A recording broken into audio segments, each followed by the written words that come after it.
morning, well, almost afternoon, everyone.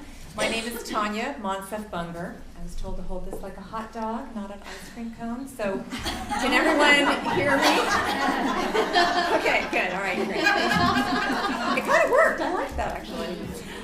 Before we get started today, by a show of hands, I'd like to hear or see how many of you either are in a transition right now, either professionally or personally, or maybe have gone through one in the last year?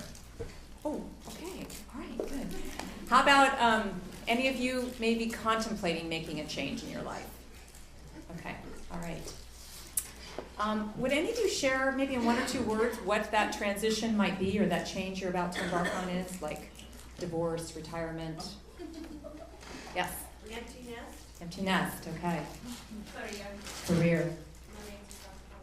One more? Moving to Southern California. Moving to Southern California. Getting married, moving. Getting married, moving. Beautiful, beautiful. Okay, yeah. Retirement. Okay, great. So lots of change going on in here, lots of movement. Thank you for sharing. So again, it's my honor to be here. I'm Tanya Monsef Bunger, and I'm going to talk to you a little bit today about how, with all of you that are in this state of transition, how can you lead your life through transition so that you can live most powerfully and lead a life of harmony, which is what I'm passionate about. And what I'm going to do today is I'm going to share actually a story of transition that I went through and what I learned so that hopefully you can take a little shorter path maybe to get there and that you can have a little bit of support along the way. Okay. So 10 years ago, I was in the emergency room nearly every month for a year.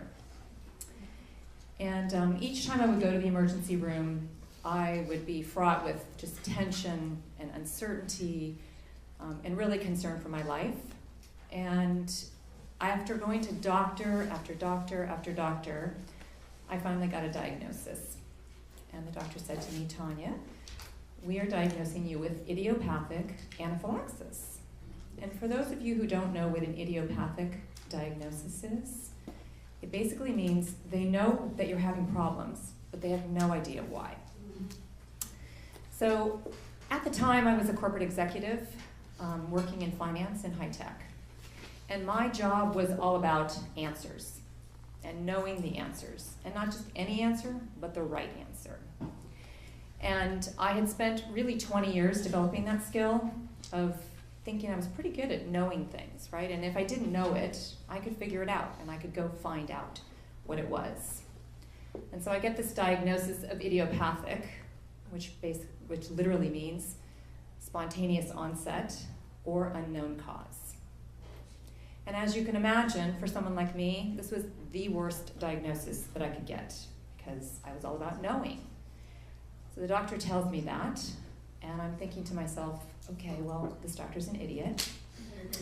Like, why me? I'm young, I'm healthy, like, this isn't supposed to happen, this makes no sense. And really what my energy was focused on in that moment, and for a long time, was if this doctor doesn't know the answer, then I'm gonna go figure out the answer. And so I set about on a quest, really to outsmart the doctor. That was my goal. And my quest took me 4 years. And what I can tell you is that in that quest, I learned a couple things. And one was that my focus on the diagnosis and my needing to be right was absolutely the wrong focus and was a complete waste of my energy. And that fighting this change that was happening in my life was also the wrong thing to do. So I'm sorry.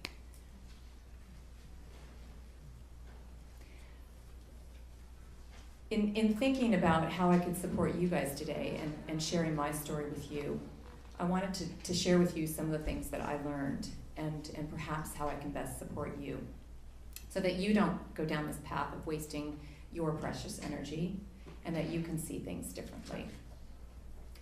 So I consider myself a pretty adventurous person. I like to rock climb, I've surfed, I've traveled to all kinds of exotic lands. But what I realized was that I was kind of reluctant to change. So So I was fine when I was driving the change, and it was my idea to make the change. But when the change came as what I perceived at me, or it was something I didn't want, I fought it every step of the way. And so in those 4 years, I was fighting and fighting and fighting. And I mentioned I was working in the corporate world. And I had a pretty good job. I mean, I was recognized for what I did. I liked what I did. I was paid good money. But deep down, I wasn't very happy. And what I had resentment toward was the fact that this job that I was successful at, took an enormous personal toll and also a toll on my family life. And so I contemplated leaving that job several times. And every time I would contemplate those questions, I would think to myself, okay, well, what would I do? Who would I be? And really, could I leave this money behind? Like, it was pretty good money. And I had no answers to those questions, none. And I didn't have the courage to take a step for myself and take a step into the unknown. So transition, if you look in the dictionary, is the state or the movement from one place to another, like the passage from one place to another. And I believe that transition starts with a change. There's some precipitating change that creates this transition. And for me, that change was this diagnosis from the doctor of, we don't know what you have. And it really was the catalyst for me that really changed my life. And so I started to think about what was it what was it about change, and what was it about transition? What was I really fighting, and why? And many of you raised your hands today about being in a state of transition. And I think, some of us choose transition, like you said, you're going to move down to LA, and maybe that's a joyful thing, and that's something you're consciously choosing. Or maybe you want to move to a new home, or you're going to get married, or maybe you embark on a new romance. And then there's those ones that you don't anticipate. So maybe it's the sudden loss of a family member, or the sudden loss of a job, or a health diagnosis that you are not ready for, or it's the end of your marriage. And there's a quote by Dr. Wayne Dyer that says, "Change the way that you look at things, and the things that you look at will change." So what I'm here to tell you is that whether you have asked for the change or the transition, or you haven't, it's been thrust upon you, there is no difference. It is only in your perception of it. So I'll say that again. The only difference between a transition that you've chosen and one you haven't is your perception of it.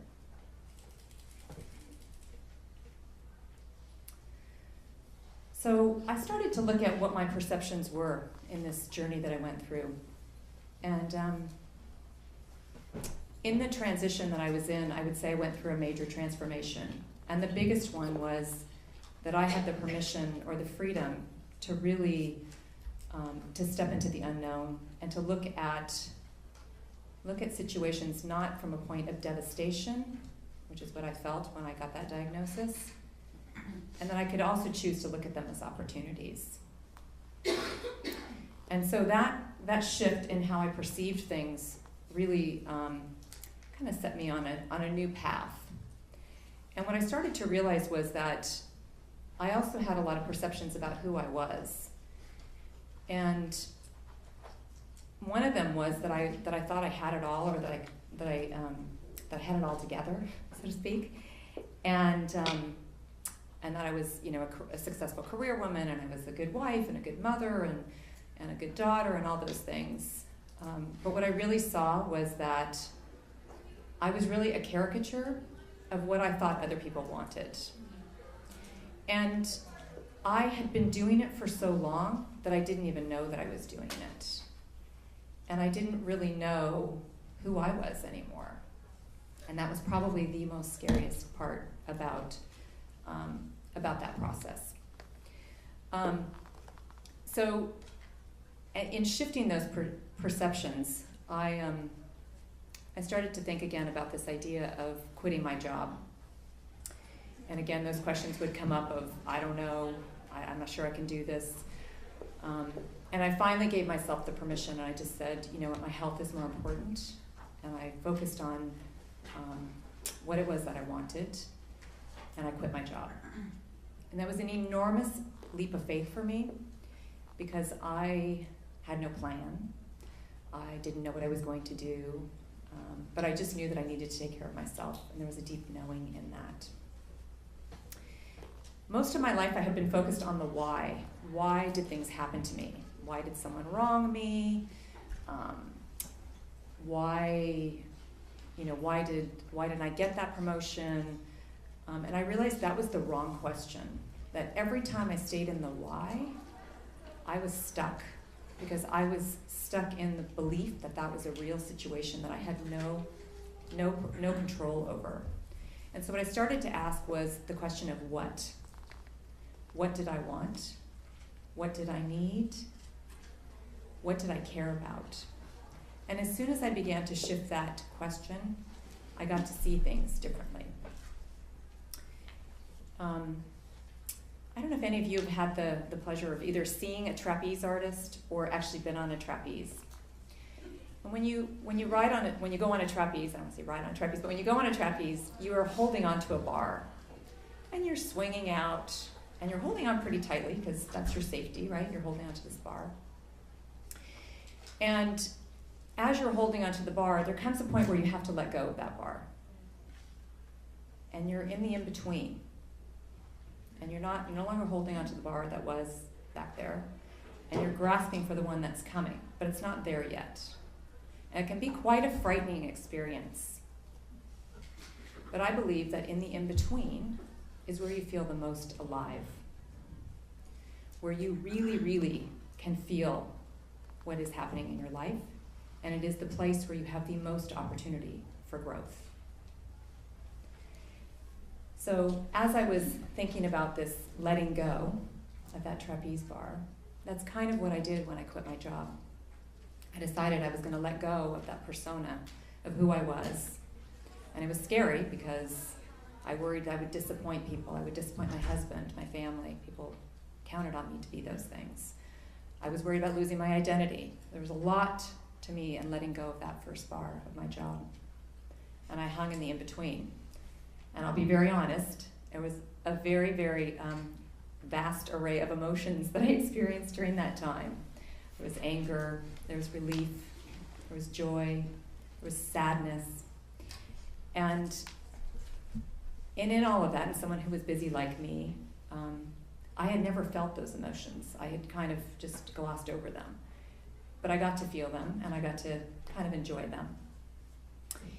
And I learned that all this worry that I had that I was going to disappoint other people didn't ever materialize.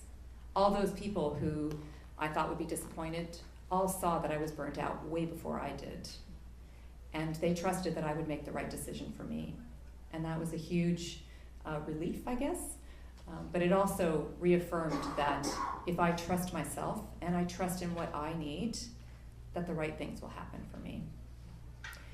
So if you think about this trapeze bar again, I was in that in-between for quite a while.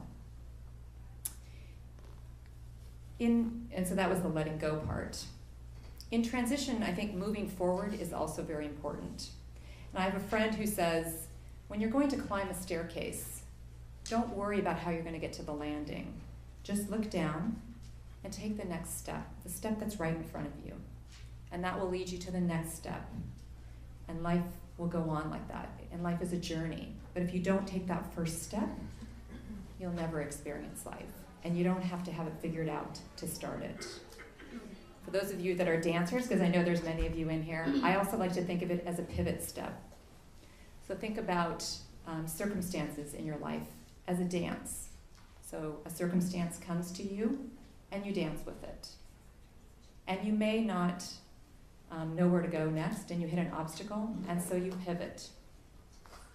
And when you pivot, the pivot will then show you a new path. A new vantage point will open up. For me, when I quit my job, I did pivot, and I pivoted into a whole new world that I didn't know anything about. And when I did that, I could see that I could be a stay-at-home mom and I could still contribute. But when I was holding on, when I was clutching so desperately to that corporate identity, I couldn't see that pathway. It wasn't available to me. So in pivoting, in seeing this new pathway, I was able to see new things. I'd like to leave you with a little acronym today that I use in my coaching practice and I also use for myself. And that is AIM. So A stands for accept and acknowledge. Face the change. For me, that was acknowledging that I wasn't as healthy as I thought I was and that I needed to take care of myself. I stands for identify the fear and let go. So I identified that I had a fear of perfectionism and I didn't want to let people down. And I had to let that go. And M stands for move forward, move one step forward. And for me, that was quitting my job. So it's aim, and I encourage all of you to aim high and know that you are way bigger than your circumstances and that you can easily rise above them. And I'll leave you with a quote. Nobody can start a new beginning, but anybody can start today and make a new ending. So I ask all of you that are in transition today, what will be your next step? What will be the ending that you're going to create for yourself? I'm a business and leadership coach, and I support my clients in living their fullest potential to live a life of harmony. And today I'm offering a discount on my coaching packages. I'll be out in the entryway, and I'd love to meet anybody here in the audience and talk with you just about what you're going through, and if you need any support, know that I'm here for you. And I just want to thank you and acknowledge all of you that are here today, because just by coming to the WOW conference today, you've already taken a step to see something anew and to really listen to what it is that's in your heart. Thank you.